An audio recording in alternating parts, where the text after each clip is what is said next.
this article is about climate change and the policies that governments can put in place to help combat climate change, which here in London is quite topical. We've had about 9 days of environmental protests going on here.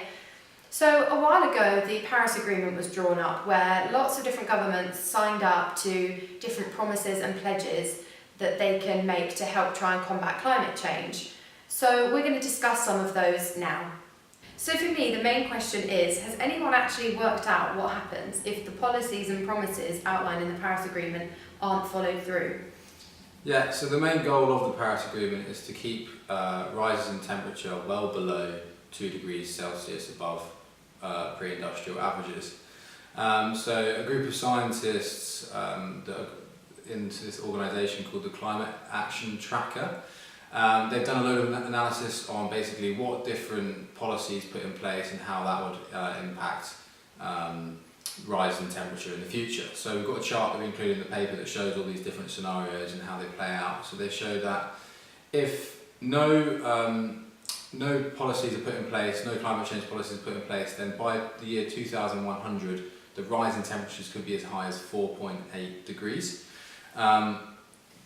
Whereas if you keep with the current policies that we're going at, the rise in temperatures will be between, I think it's 3.2 and 3.8 degrees.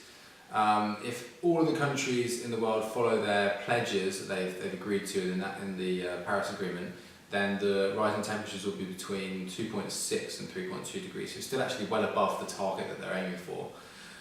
They also include 2 scenarios that show how greenhouse gases need to transform in order to reach those different rises in temperatures that are set out in the Paris Agreement, and the difference between the two, you'll see in the paper, is quite a stark difference. What's the most interesting thing you've taken from this research? So part of this research, we started off by just looking at loads of climate change data and see if we could pick up any trends. And one of the most interesting trends we found was that we looked at ecological footprints per capita. So essentially within a country, how much they are contributing towards climate change. And then there's another index called the ND Gain Index, which basically measures how vulnerable countries are to climate change risks in the future.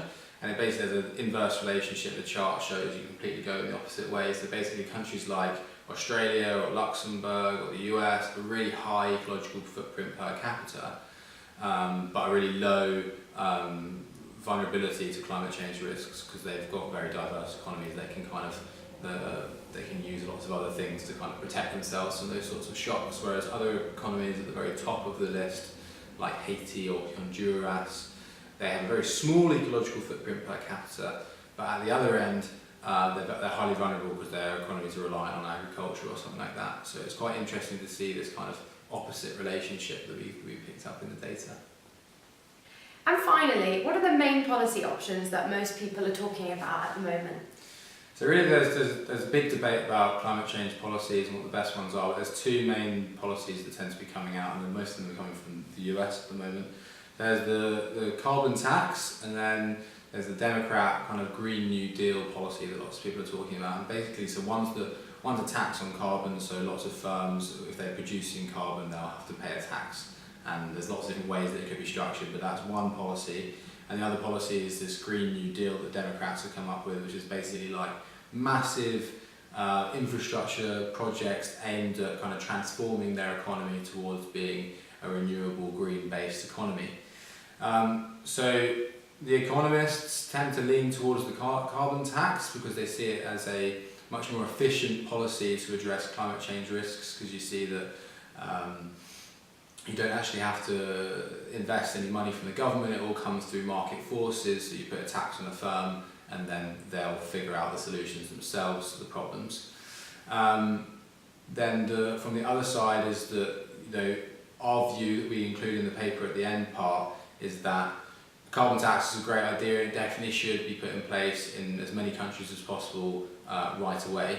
But at the same time, we can see the advantages of having the Green New Deal policy. So our view is that it shouldn't be one or the other. It should be the case that you take the revenues from the carbon tax and you put them towards as many green policies as possible, because given the urgency that policies need to be put in place to address these risks, it seems too much of a leap of faith just to rely on the carbon tax and market forces to sort it all out. You could then take the revenues from that and really shove those towards climate change infrastructure projects like the Green New Deal sets out.